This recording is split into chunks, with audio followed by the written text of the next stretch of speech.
Welcome, guys, back to the Grateful Living podcast. Today, I'm thankful to have Kristen Durand and Jeff Durand with me today. Kristen is a registered nurse in her day to day, and Jeff is a senior VP of digital health and life sciences at a software company.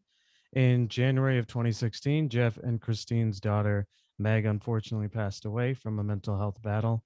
Uh, Kristine and Jeff will talk about kind of their journeys and Meg's journey. Before I begin and ask questions, I just want to thank um, Kristen and Jeff for doing this. This takes a lot of, um, you know, vulnerability. It's going to probably be emotional.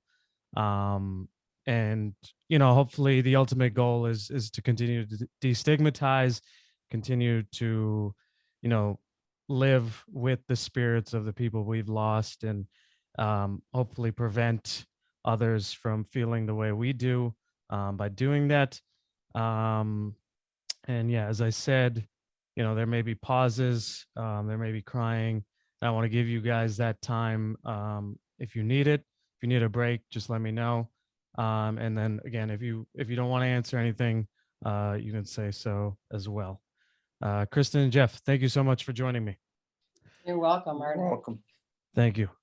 So, kind of maybe set the scene for us, of, your family, um, you know, uh, where you guys were living, how many kids you have, where Meg falls into that.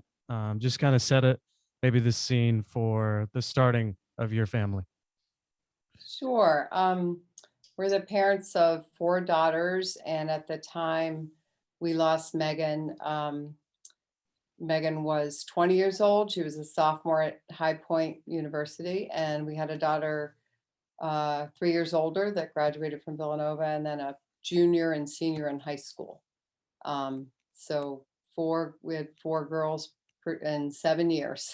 So pretty crazy, really fun, loud, loving house. Yeah. Uh, can And you that, just yeah? Were Oh, you in saying Acton, something? Mass. Yeah, we were Yeah. in Acton, Massachusetts. Yep. Yes. A suburb of Boston. Yeah. Can you describe, you know, Meg as a child for us? You want me to go with it? sure. She's Spirited. so super spirited. She was so precocious when she was little. She was really active at a young age.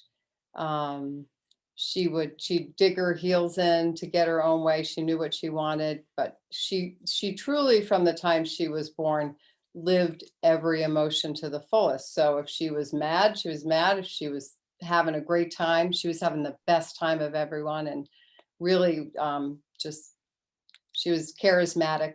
Yeah, I think everybody flocked to Meg. She was like the flower. And She was a magnet for just everyone wanted to be friends with her because she was so much fun and just exudes so much just confidence. happiness, and she just loved to have fun. She was a huge jokester, and she just loved that. Yeah. There are certain people in life where, their energy and their smile are contagious. Meg was certainly one of those people, and was a cheerleader at AB as well.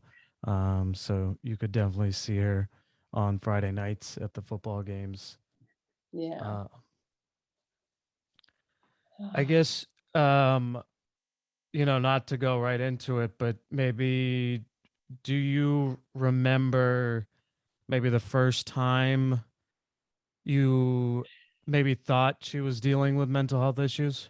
I remember exactly when. Well, there were two things that happened that might have happened the same day or overlapped somehow, but we found out from a friend of Meg's that she had been cutting.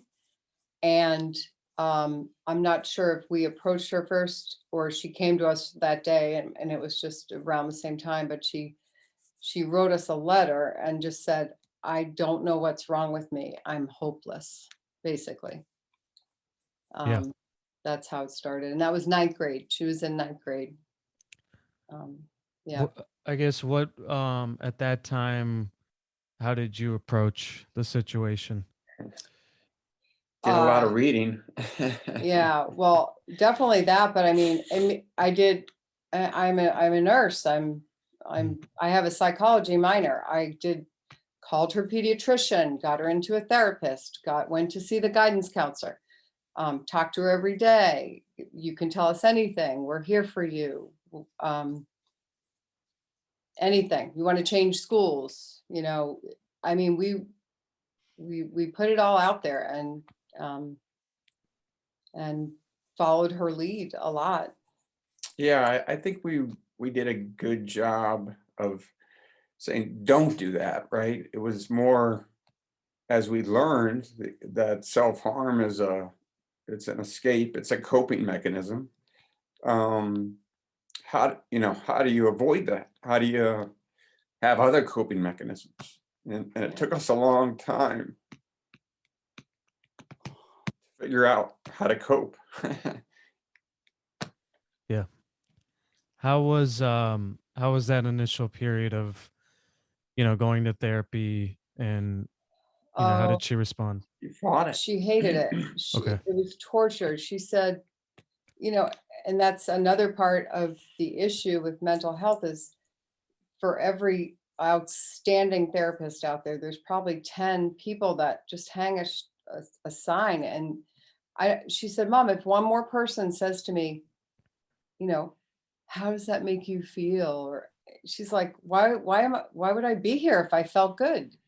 Obviously I'm not feeling good. And the other thing she hated, and I think that the mental health field can learn about this, is repeating her story, right? What brought you here? Well, terrible things brought her there. And to have to repeat that and rehash that, I don't think it serves a good purpose. And for her, so, the professionals are saying she has to be in therapy. Now, I think some of this is beginning to change. There's other alternatives, but back then it was like therapy, try some medication. And these are your options. And so And it took us a while to even get to that. It was we learned over time, Arnav, that trust was a big factor for Meg with adults. yeah. She didn't trust adults. Mm.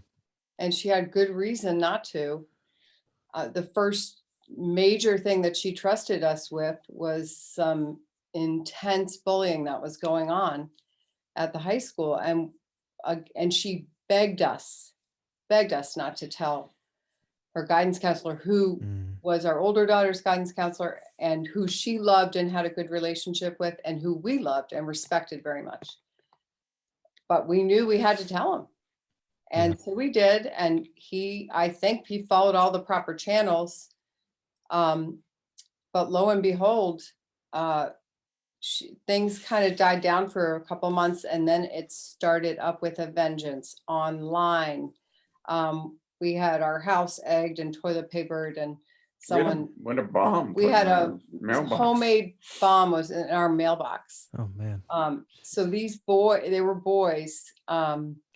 They got more aggressive. They would go, repeatedly. And one of the boys who was involved 3 weeks before Megan died said on one of the social media platforms, go ahead, Meg Durand, why don't you go kill yourself? And he was one of the original bullies. Man.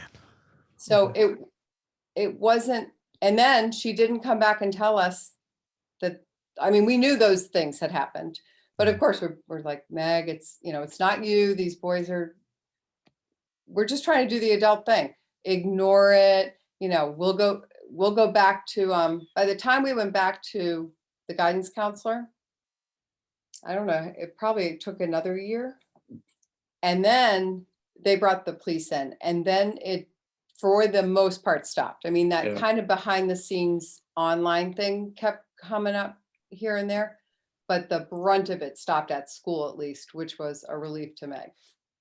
Man, Yeah. I'm sorry that she was going through that. Um, I guess, you know, it took a more serious tone senior year, or Yeah, so she would, this is not unusual. She had several hospitalizations. I mean, aside from her good friends, I don't think many people in the school knew because she kept her smile on and she went to school a lot and she was a cheerleader and she was very involved, had a really nice boyfriend. So all that on appearances looked good, but in between that, she would be hospitalized for a week here and there, um, And she hated that. and Yeah. she wanted Wasn't it. helpful. She wanted it, but she hated it. Like she thought that would fix her, but then it was awful. And so yeah, it came to a head her January of her senior year. Yeah, January senior year, and she had a very, very, very serious suicide attempt where the doctors told us she was probably 30 minutes from death, and she spent several days in the ICU. And yeah, we were at that time lucky. I won't get into the details, but a friend found her, and And I was home. uh, It was awful. no, Yeah. that was a different. You're Oh, mixing. that's He's mixing two different times up. okay. that's right. That's when Judy. Yeah. Yeah, the time that you were actually in Chicago or something, Yeah, or yeah, California when yeah. when the really, really serious one. There Yeah. was another attempt that was, I'd say they call it soft, like she wasn't going to die from her injuries, but It was. she did do it while Jeff was working from home one day. Wow. And it's so, well, you tell him how you're like, how could this be? I'm right here. Yeah, yeah. Well, you think about it as a parent. I'm right here. Come down, And talk. and we had a good relationship with Megan. Like we had normal, probably, parent child bantering, but we didn't have, neither of us had like this just awful relationship with our child where she couldn't talk, or I think she more didn't want to disappoint us, to be honest, Yeah. than it was that she didn't want to burden anybody. Yeah. Yeah. That's one of the tough things with this stuff is Mhm. that you willing to do anything for anyone else, but your self-care is just not at all good. Right. Um, Hmm. in those, I mean, say as much as you want to say, but in those times afterwards, having those conversations with her on what was going on, were you starting to see some positive directions be had, or in terms of looking more hopeful at life, or how was the Yes. After that suicide attempt, we told her we couldn't handle having her. We couldn't trust ourselves with her. Yeah, we couldn't protect her. We said, for your sake, you need to go into some kind of a long-term program. We can't do this. And that's a huge Right. complicated. And I think we're And lucky. We're fortunate because we had financial we resources had that, resources both, within our family and a very Yeah. supportive family and community and friends. And I feel bad for people that don't have those. I think you Mm, gotta figure it out on your own. yeah, It's hard. yeah. it's really hard. But so she did a program Yeah. at McLean Hospital. And we learned. And we had to do it too. We had Monday morning classes. It's called DBT, dialectical behavioral therapy, and they teach you steps, self-care steps, how to How to cope. how Coping to cope. strategies, Yeah, how to how to validate, how um, to recognize that they are that what they're feeling is real. Even though when you hear it as a parent, you're like, why would you ever think that? But Mm, you don't want to say that. yeah. yeah, to Oh, we learned so much, and Meg did too. And in fact, she took a psych course freshman year in college, and her teachers said to her, I think she shared a letter that she had that the professor wrote to Meg. She said, "You should actually be up here teaching the class. You know Yeah. so much." So it really did settle in. And a good thing that came out of that is when she obviously her troubles didn't stop. It's not like a miracle. You go to this course, this hospital stay, and now you're all better. No. But then Jeff and I had the words and the language. So when she said, "I'm having a really bad time. I cut today for the first time in 6 months," I could say to her, did you try taking a shower? Yes, that was bad because then the razor was right there. Well, maybe next time take a shower, but lock your razors up like in your drawer. So you have to really make it that extra step. We had language to Mm. talk about her coping skills and help her. But in answer to your question, yes, we saw a lot of improvement, but again, it wasn't like a miracle cure for in any way. Yeah. Um, And we were encouraged that she went to college, just getting out of, quite AB. frankly, a toxic high school environment. for And her, It's for a clean sheet, right? yeah, And I think she was excited. she was really excited. Uh, New start. yeah. I'm Good point. curious, how much of dialogue do you know did she have with her friends on what was going on? Do you know? With the bullying or with That yeah, her yeah, or with her that mental health. anything, yeah. think a lot. I think she was really open about it Yeah. Okay. with a circle of friends. That's Um, awesome.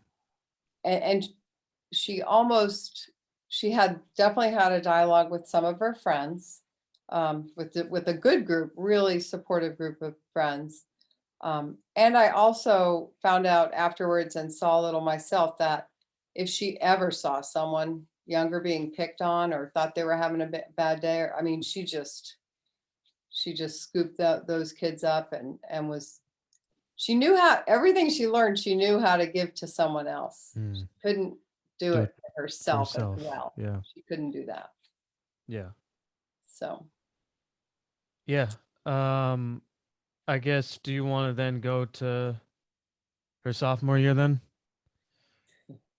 I don't I yeah. mean, or if there's anything else that you want to say Well, about. there is one more thing I wanted Yeah. to add. Yeah. And this Meg was so fortunate to have so many great friends. And I'm so glad that there's that there's no stigma with mental health, because kids need to share with each other so that because you'll be like, "Oh, I didn't realize you were feeling that way, and look at you and what's working for you." It's really important. Sometimes I think some of the negative self-talk, and this is not reflected on anyone in particular, but just sometimes if your baseline of friends are all going through a lot and that's all there is, then maybe that's not the healthiest thing. You want to also be able to have good times and see people who are functioning really well and what's working Yeah. for them Yeah. too. And I give Ray a lot of credit for that. Yeah, Yeah. He was a beacon. very much so. Yeah, Yeah. yeah, Help with the highs and lows and not go. yeah. He just was steady and And he accepted her. he supported her, but he didn't go down that rabbit hole with her. Yeah. He's like, "Oh, you need some time? Okay."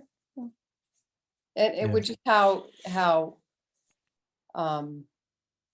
because we can't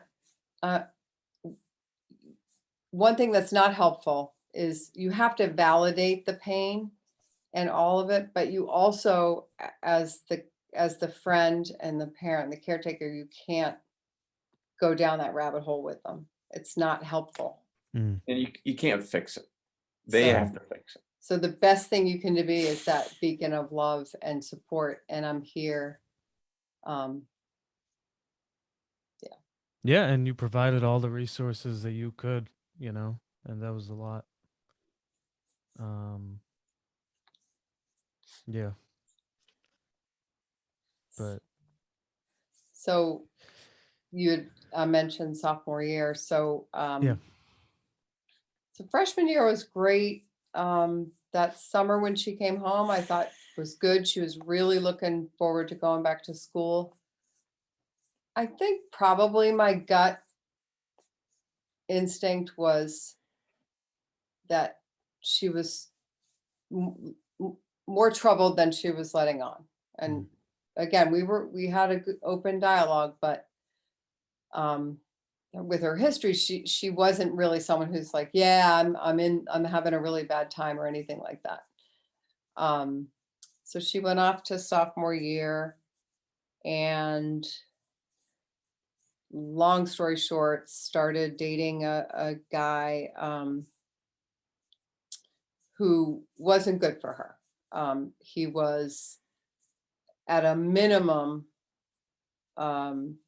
verbally abusive, and also had put his hands on her a few times. You know, not beat her down, but grabbed her and pulled her, and Manipulative. very, it was bad. And Yeah. we actually got called to come down to the school in November. So that, you know, the administration knew about it and everything, and they were doing the best that they could. Well, and credit to the administration. They were like, "Do you want us to remove this man from the college?" I mean, I give High Point so much credit that they are so tuned into mental health, and for me, as a parent, kind of gave you a lot of comfort because they understood, you know, kids are dealing with a lot of shit. Yeah. Yeah. So I went down there, I met with the mental health people. I met with Megan and this boy, and said, we're not messing around. This is, you know, 2 strikes, you're out. If anything, this will be reported to the school. And we've already, because of the other reports, they've assured us that your time here will be over. So, you know, Yeah. So that was a big thing that she was dealing with. Yeah. That's a one lot one for a of- 20-year-old. Yeah, There were a lot. there were. That's the problem. She had a lot of these sorts of things Yeah. happen off and I on, want to and be included in things. Sorority. Yeah, that the week before she died was just that she was dealing with. She'd realized, come to terms with the fact that really, to protect herself, even though she liked this boy, that she needed to be separated from him, that it wasn't good for her mental health.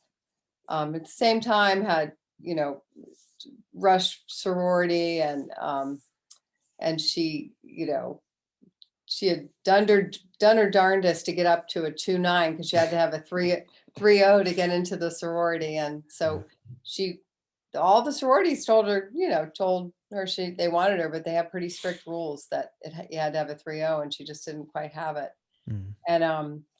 And she's a social being. So like, her social world in her mind was crumbling between that and the boyfriend, ending that, even though she knew it was the right thing to do. She was like, where's my place? That was, again, those were triggers. That's not, she just that's not, so many triggers at once. yeah. So that's ending, and that's someone you've held an emotional connection with. That's ending. This rejection. stupid party. Yeah. Yeah, and then probably the icing on the cake was that same weekend, Meg attended a party at a dorm, and one of her friends had a little too much to drink, and so they were in the common area, and she was there with her friend. I think her friend was getting sick or something. And High Point has their own security detail. So the security had come over, and Meg knew all the security guys because she broke her foot freshman year. So she had them all on speed dial.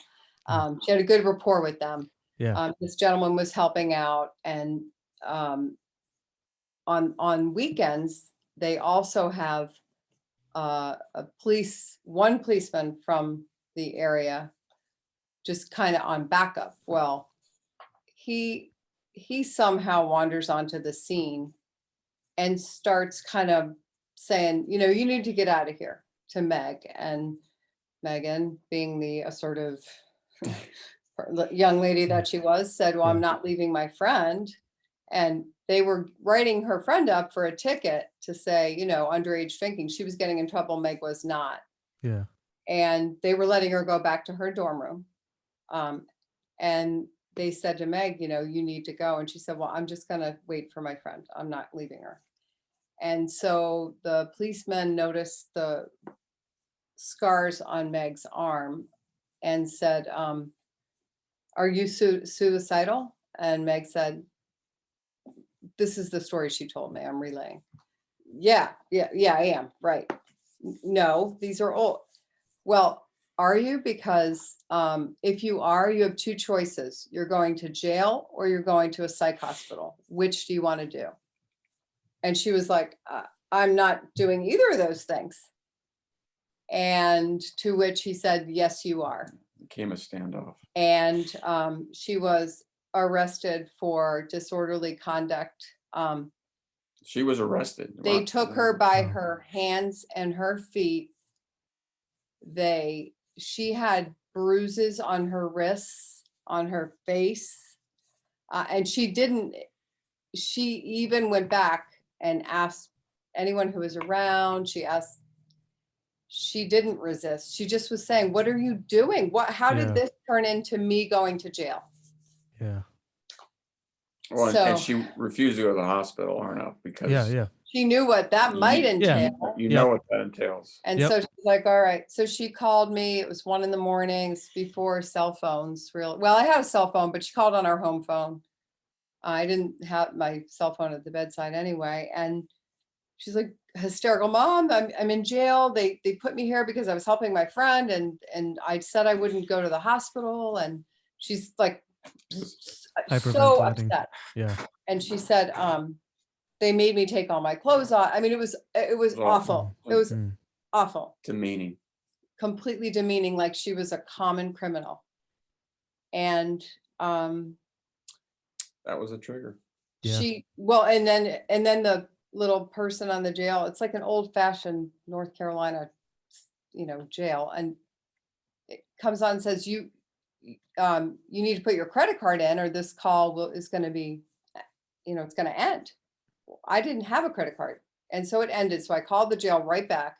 Yeah. And I spoke to the senior person on duty there and said, I just lost touch with my daughter. Yep, that was her one phone call. I said, well, she's hysterical and she's in a really bad place right now. I really need to talk to her. Yeah. And he said, she's an adult and you can talk to her tomorrow. She has to post bond. If you want to talk to her, you got to post bond. And then it was a holiday. It was Martin Luther King Day. It's just awful. So we did get her out by about 10 that morning. But humiliating, because then we had to go to her friends. The whole thing could have been handled. When we went down there, we met with the police. And I said, yeah, you know what's interesting? A friend of mine's son was outside a party, had clearly had too much to drink, was kind of acting up. And you know what the Acton police did? They called his parents and told him to come get him. I said, or they took him home. I'm like, she wasn't drunk, make sure first that of they're all. safe. She had a room here. She also has a school with a psychologist on duty 24/7 who would have come to, who would have aided her if that truly was your concern. Instead, it was, we'll show you. Mm. That was bad. So all of this, she was completely mortified. Is so embarrassed. You know, a lot of people wouldn't come back from one of those things. Yeah, that's tough. And then, I mean, and adding in like from the suicide attempt, all of that. And Yeah. then that was just the tip of the iceberg, I think, for her. We do. Yeah. And we said we had our plane tickets to come down for Parents Weekend. And I said, well, we're going to come a weekend earlier because you have your court day and we want to be there for you. And so the Saturday before Meg died, we were on the phone. We said, we'll see you. I think it was like the next week or something. We were coming down in a week or two. Yeah. And we were chatting and everything was normal. What are you doing? I don't know. I might be going to a movie tonight. I'm not sure. It was all just a normal conversation. Yeah. So, Yeah. How do you find out? we were watching Patriots playoff game at a restaurant with, really strangely, both of Megan's godparents, who one was my sister, and then her husband was there, and then our best family friends, Dave and Diane, and they were there, and they all know each other, but the six of us had never exclusively done something together. And I swear that God was watching over us, that we had Megan's godparents. Mm. We all found out at the same time, essentially. I mean, Yeah. when we jumped in the car, I already, you know, we hadn't had the official news, but Meg's roommate's mother called me hysterical and said that her roommate had found her and she wasn't breathing. So Yeah. I don't really need you know, an official to tell me something after I hear that. So Yeah. yeah. How is, I'm sure the next couple of days were like a days. Weeks. Yeah. Yeah. Yeah, of course, you know, For us, logistics were painful because she was Very in North horrible. Carolina, and we're in Massachusetts. and anyone will tell you, with a suicide, I think it's universal. It's bullshit. It's a crime scene. So we had family in North Carolina that rushed to the school because even though we know our daughter had died, we wanted someone with her, Mm. like physically near her. Yeah. And they wouldn't let anyone near her. They wouldn't, and it's not they. I mean, I think it's pretty much how. The other thing was, at the time initially, the boyfriend was kind of a person of interest. They really didn't know what happened at Yeah. first. So Yeah. they have to kind of go through those steps. But Yeah. we don't get our daughter back for a week Wow. Yeah. because the autopsy, it's such a, they have like one coroner in the state or something. So she has to go from High Point over to Durham. Ridiculous. I mean, it's Wow. so traumatic. The whole thing is so traumatic. Maybe it was sooner because we went down there. Anyway, by the time we got her Yeah. back, it was like 4 or 5 days. And then, of course, then to get her back to Massachusetts. And it was, I wouldn't wish it on my worst enemy. And the only way we survived was our family and friends. I mean, we have Yeah, I would agree. absolutely most amazing friends and family. I don't know how anyone does this without that support.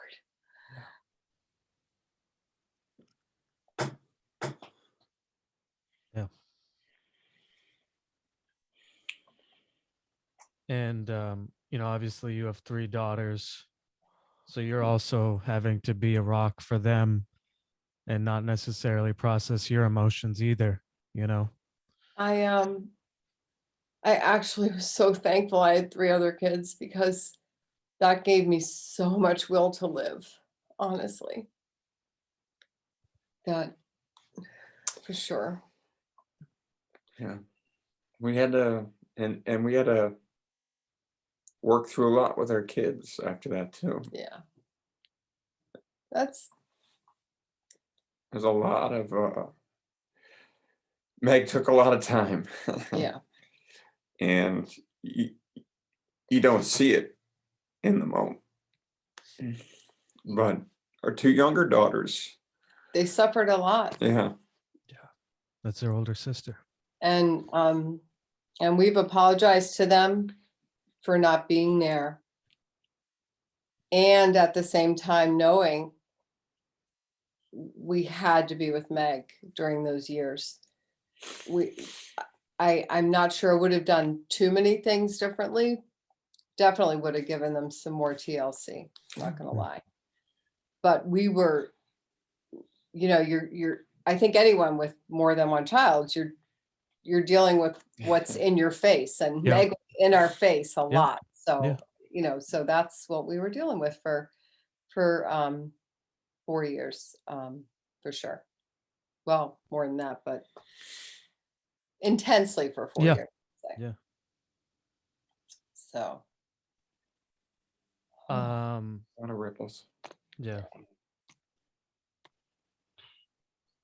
Yeah. I don't even. So what are the next step? I'm sure you took some time off from work. There's obviously the planning of the funeral.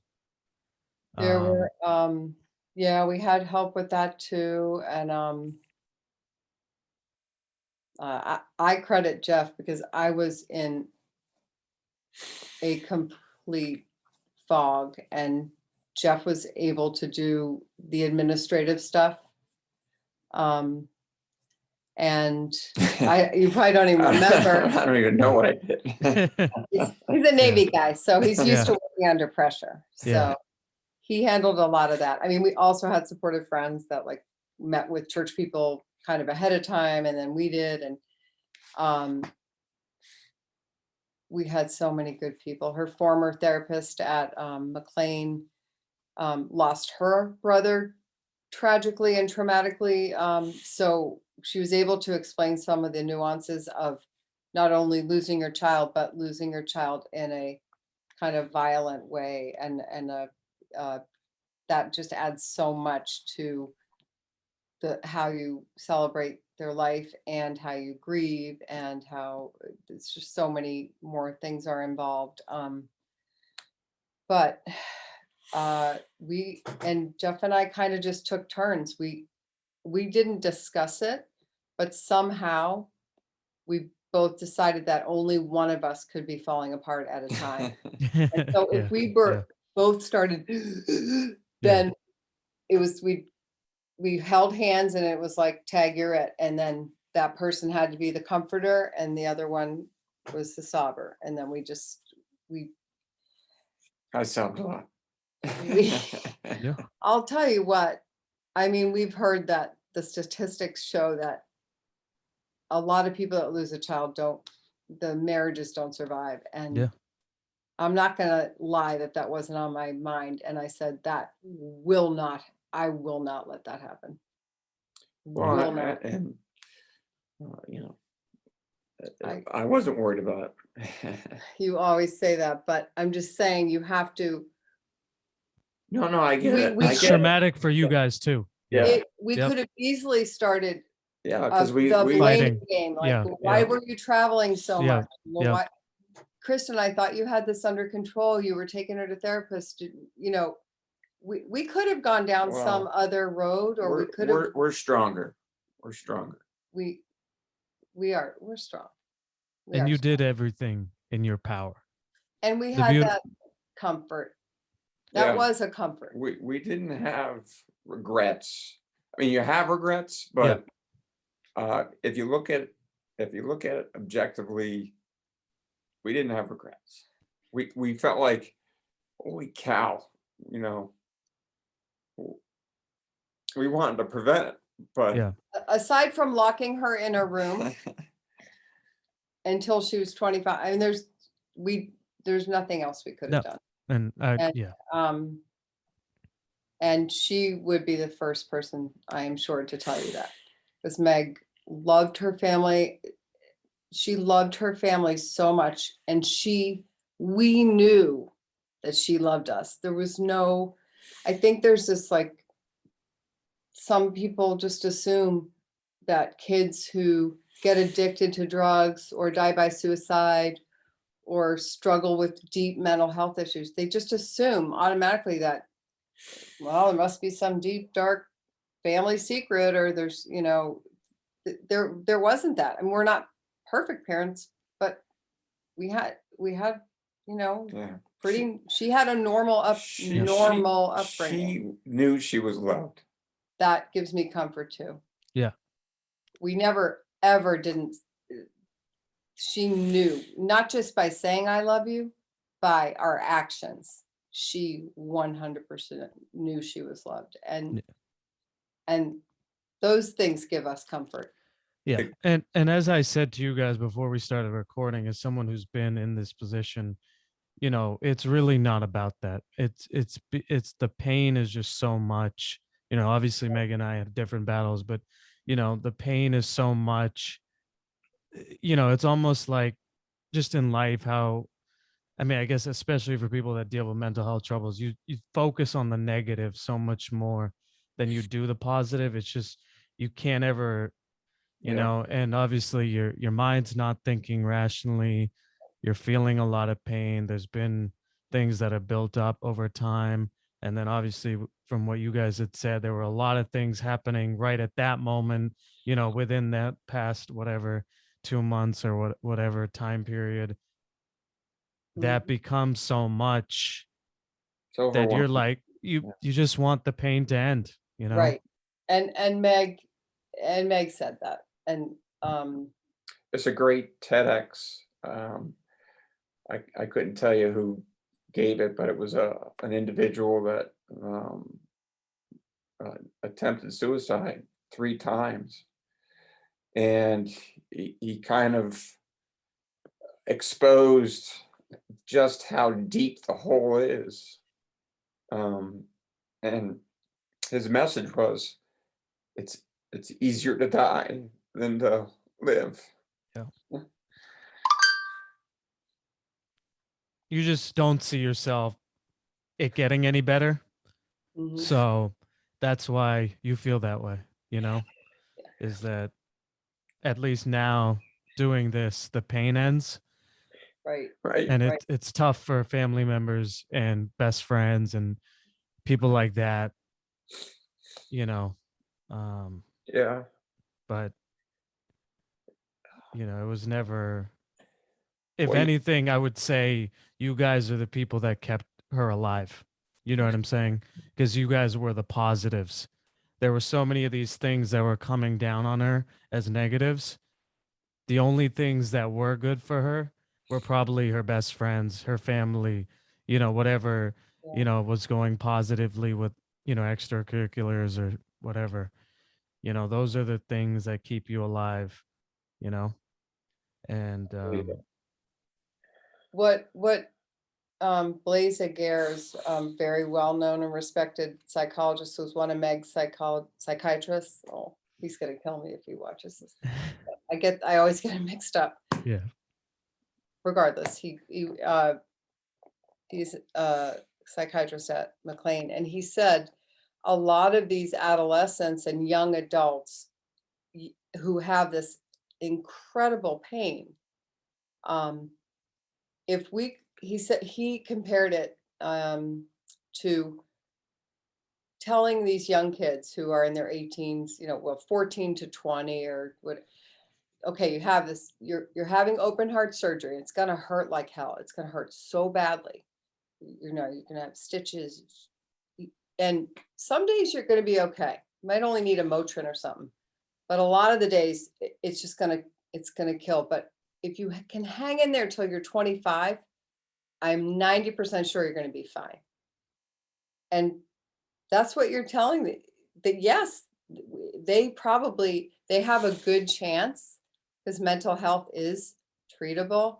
And I am firmly believe that if you let that brain continue to grow and you get some life experience behind you and some perspective, that basic, I'd say you're prone to depression and prone to anxiety and things like that, that's never going away, but your ability to deal with it and to understand it and to understand yourself keeps getting better. So your chances really are good if you can hang in there.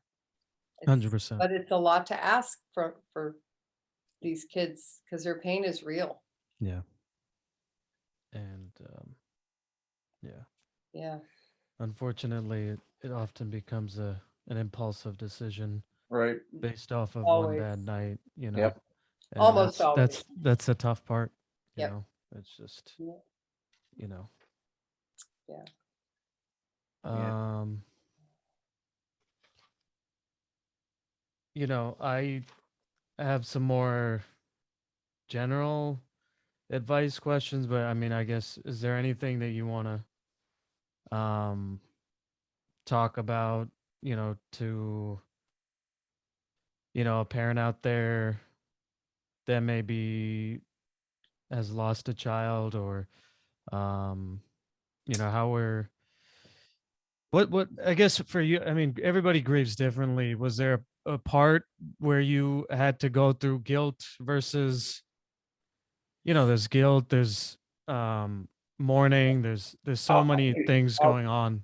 I'll be honest, Arnab. Yeah. I hope that your message reaches the parents and the families that their child is still alive, Yeah. and um, not that you're going to be the cure as a parent or as a podcast, but they got to keep trying. Don't give up. Never give up. The pain, as I'm sure they know, we were at our wits' end many times when Meg was in treatment and when she was home with us. But the pain of losing your child is going to be thousands of times worse than those moments. And if you can stick together as a couple or as a family or whatever, you need support, you need self-care, and reach out, ask for help. Every avenue is. And this is the parents we're talking about. Yeah. Yeah. Because your best resources are other parents. Right. We were, Kristen did so much work. And it's amazing how hard it is to find support and resources. And word of mouth is the best. it NAMI really is a wonderful organization. But to me, that's the message: is for families that are struggling or that are dealing with the pain. I don't have any good advice. Love your spouse. Well, I would your say children. I would say don't beat yourself up, because if I can honestly say if Meg didn't have that serious suicide attempt where she almost died senior year in high school, and we didn't ratchet up the treatment to the next level, which we already thought we were doing what we were supposed to be doing, I don't think I would feel as, I really didn't struggle with a lot of guilt. I didn't. And that was a humongous weight off my shoulders. But having said that, what I've come to learn, and I'm still involved with the mental health community. I advocate and meet with people who have lost their children to suicide. And what I've learned along the way is nothing, whether or not we did that next step with Meg, her journey was going to be her journey. So you can't just ignore it. Of course, you're in the moment, you're in the fight, you're helping them get the resources they need. But the best thing we all can do is just love them and validate them and help them make it another day. And I just hope people aren't out there beating themselves up about their child's journey, because most often these aren't like after school specials where if the one parent just did something better, this kid wouldn't have done blah, blah, blah to himself. It's just not that way. Most kids suffering today are from completely, as normal as we can be families, and we're all doing our best. And so just love yourself and don't beat yourself up. That's what I would say to them. Yeah. And love your spouse. Yeah. And your children. And your children. Yeah.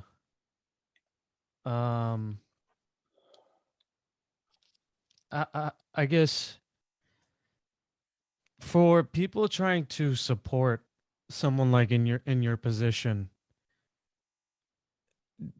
is there a right thing to say, or even now, is it something you guys want to talk about if you meet up with an old friend, or like what is your position on We that?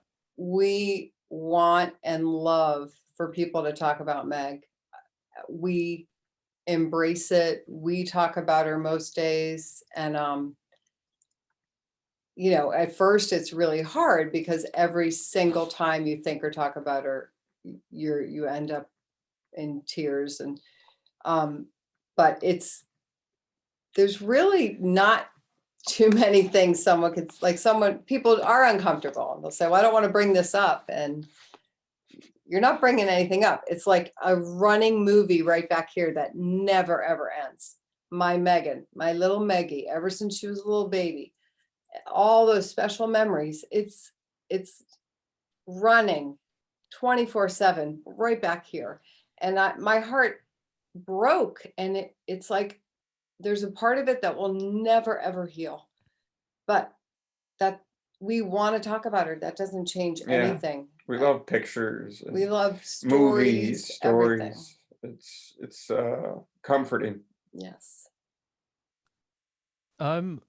This might be a tough question, but how often do you guys think about her? 24/7. I All mean, the time. we think about her all the time. I don't think it's a tough question, Arnav. I mean, it's just to Kristen's point, the movie's running. Yeah. It's always going. It's just whether it's front and center or, I mean, I still I'll hear a song, or I did a lot of my emotional crying and getting it all out. I did it two places: in my car when I was by myself, usually commuting, to work or doing errands, or on runs. I'm a runner, and I would just put my headphones in and go, and I would just sob. And no one really can tell when you're running, because they just think you have like runner's tears. Sweat. But yeah, it's just like this little ache that's always there. And but there's also really heartwarming and good memories too. And we try to, concentrate on that. And yeah. Obviously,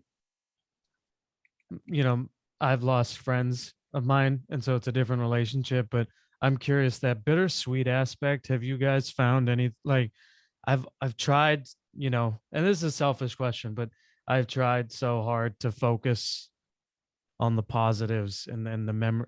Have you guys found anything that helps you with, trying to stay on that track rather than worrying about the bitter part? Well, I don't know if there's not bitterness. There's remorse, there's the hole, but we have her sign for me is the hawk in the sky. She visits us all the time. And sometimes not at all. But it makes it special when she does. Yeah. But and everybody's different in their grieving, and how I just made a decision that I was not going to let this define me is not the right word, because it's a huge part of me, but I just thought, no matter what, no matter how long it takes, I'm moving forward. And my goal is to be happy again, Yeah. whatever that takes. And so, that's what Meg wants too, is that she doesn't want you guys to be oh, sad, she you know? hated that. Yeah. Yeah.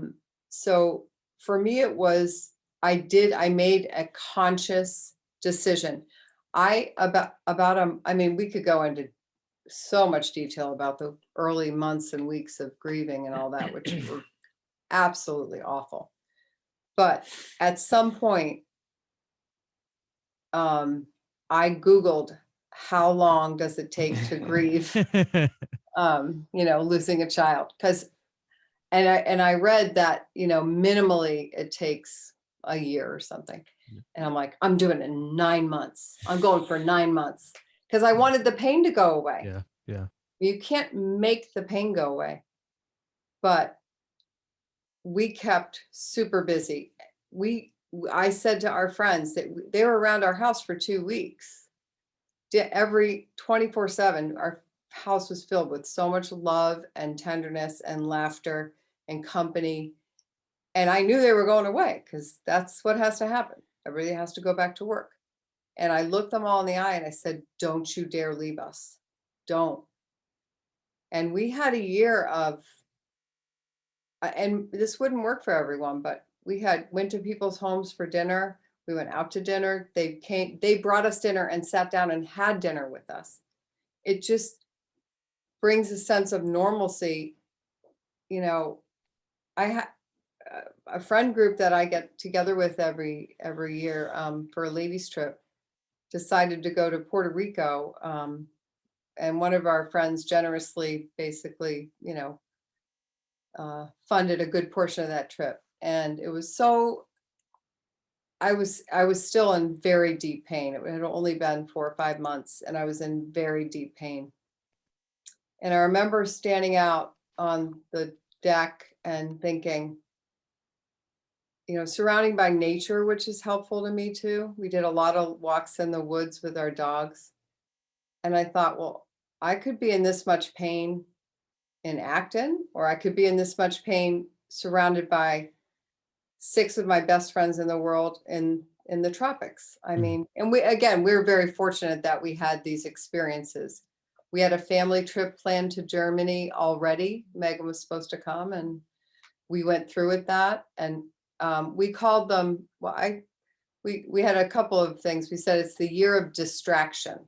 So we're mourning, but we also want everyone as much as possible to distract us from our pain. And we also said it was the year of sighing because several times a day, most days, one or the other of us would just go. And we knew that that meant we were having a moment and a like gut wrenching stab you in. And when you talk about the pain of depression, I've said this a million times. Meg used to tell us about this pain and we validated her and we believed her, but I've never experienced it. I've dealt with some depression in my life, but not to the point of complete and utter hopelessness. So when she died, I remember screaming in my car and crying, is this what you meant? Is this the pain you feel every day? And I think it might be. Like, so that physical, not like mental, I'm stressed, I'm sad, I'm lonely. This like physical, I can't eat. I can't barely live. You want to curl up? Yeah. So to appreciate that that's what a lot of people are going through. Wow. We gotta help these people. Yeah.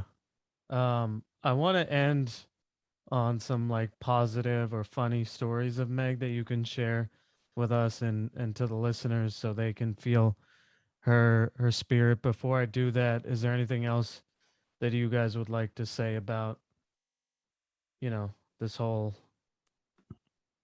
your lives, I guess. The situation, anything else that you think might be of value, that I might not have thought of, or something like that. No. I think our lives are forever changed, and we wish that it could have been a different way.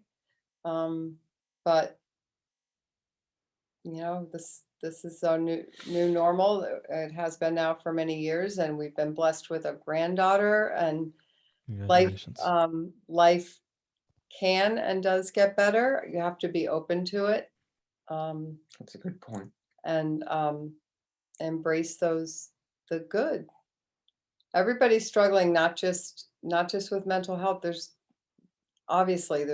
so much sadness and things going on in the world and with people in their lives, and physical, ailments, and but we all collectively, the world, we just have to um, stay the course and look for the positive. And our family motto has, because of what Meg went through, is to be kind.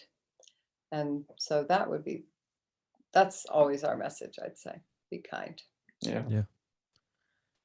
Yeah. Um, yeah, why don't you tell us some this for those of us that don't know her, as well as you guys, some funny, some positive how can people that are listening embody Meg's spirit as they move forward in their days? Well, one of mine is um, she was probably 18 or 19, maybe some, I don't know. But as Kristen had said, she was a rebel, and she was always the first one to try anything. And one day we had a family car that the girls used, and so my third daughter was learning how to drive, and usually Meg drove the car. And so Meg might have been at work. I don't know where she was, but we took the Honda out, and I'm sitting in the passenger seat, and I'm just kind of fiddling around while my Meredith is driving, and I pop open the glove box, and there's this little box, and it's a hookah. And I'm like, what the heck is this? So I'm looking at it, and Mary's like, oh, that's I go, I know what it is. I know exactly what it is.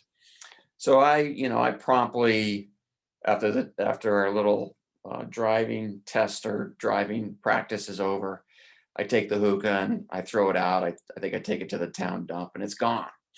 And so I don't tell Meg, and I want to say 2-3 days go by, and I'm sure in those 2-3 days, she's like waiting maybe to for me to tell her, and I don't say anything. I don't know what happened. Yeah. And next thing you know, she calls me. She knows that I don't even know if we had text at that point, but she didn't want to confront me. But she leaves me a voicemail, and I still have it. And she's just like, Dad, what's going on? That's not my hookah. It's my friend's. I'm holding it for a friend, and they really want it back. And so you need to give that back to me. It's not mine. And it was just a classic Meg. And I have a lot of little stories like that, where I found her pot stash once. I took that. It was in a little Hello Kitty bag.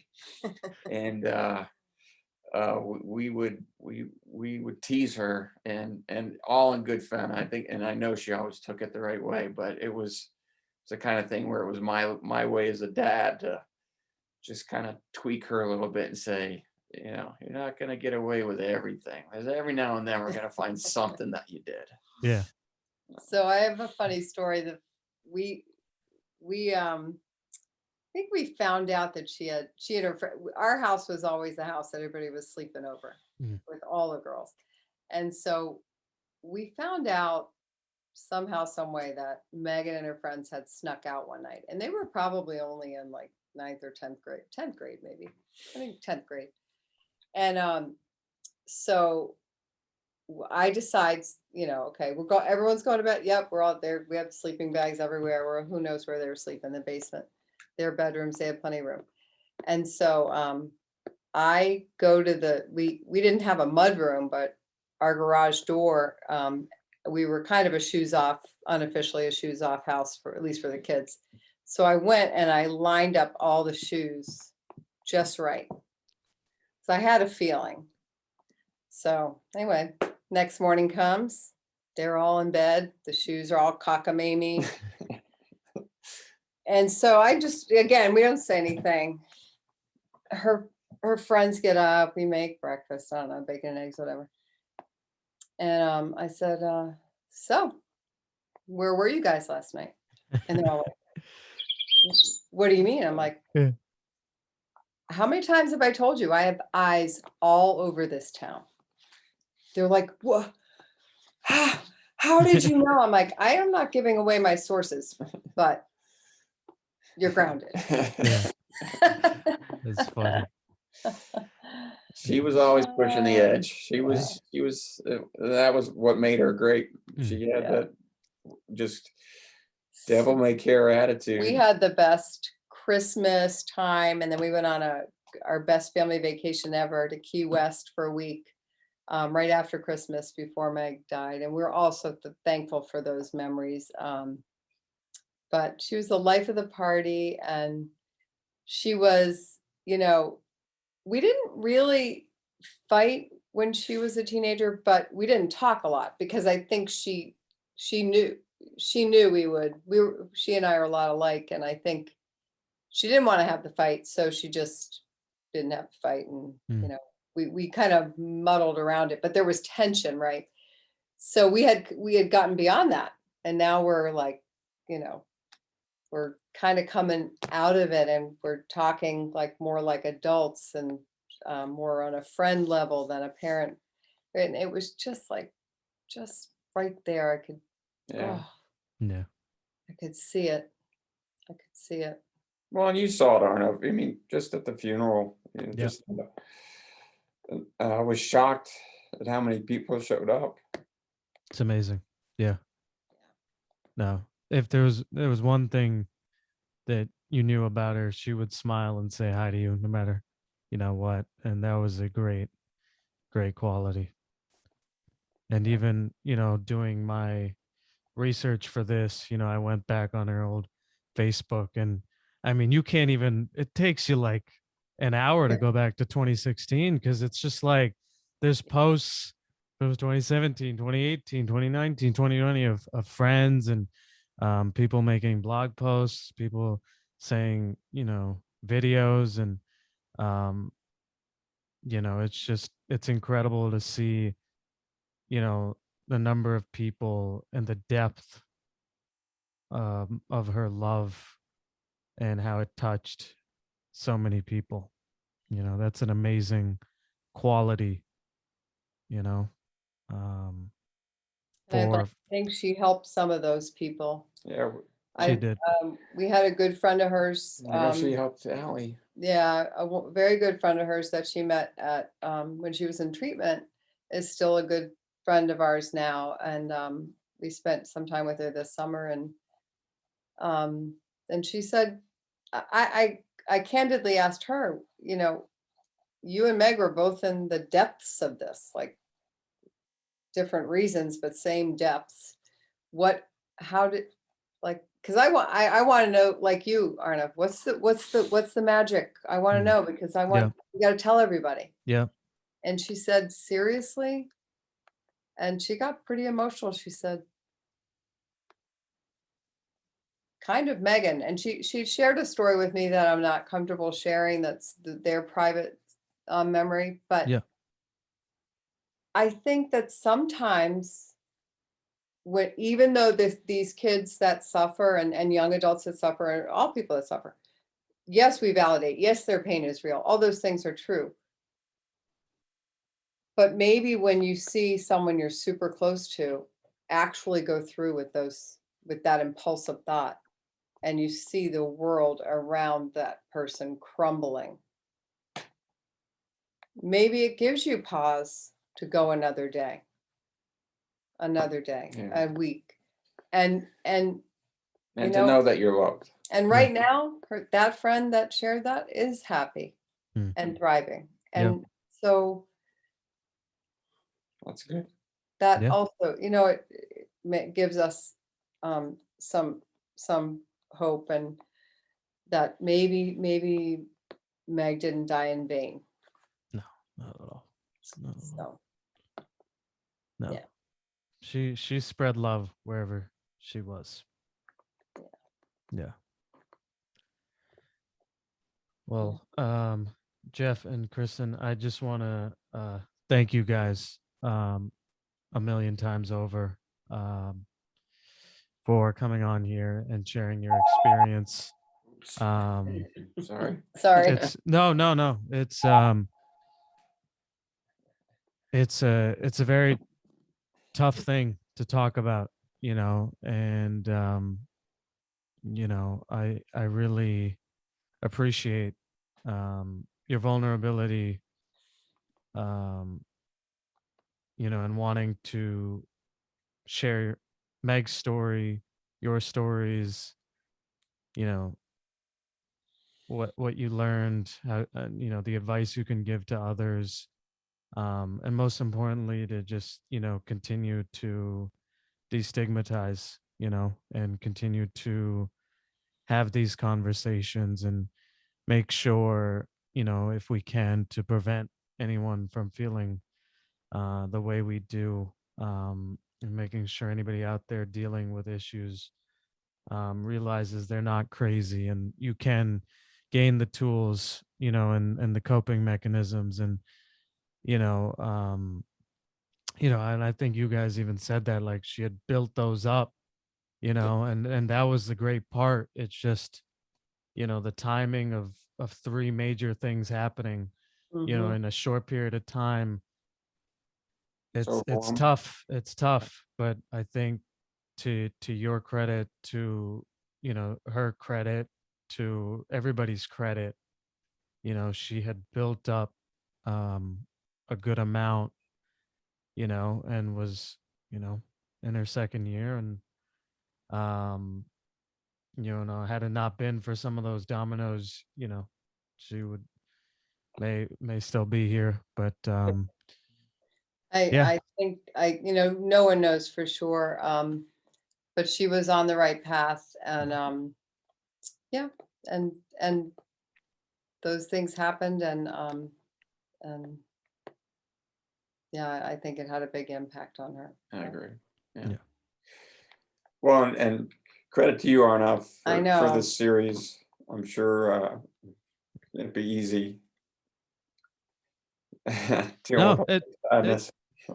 it does become easier, because in the sense, this is how I keep their spirit alive, is Yeah. is making, because for, including Megan, the three people that I know um that have passed away, every one of them, was, an advocate. And Meg, I still remember that picture, "I am not my scars," or something Yeah. like that, and it was, and at the end of the day, as we talked about, they would want us to be happy, and they would be proud of the work we're doing. It's just, unfortunately, one bad night can be life changing. But Yes. yeah. Well, Yeah. yeah, I agree. I second that. You're doing a lot of good work for mental health. So Thank you. Thank you. thank Thank you. you. Thank you. Awesome.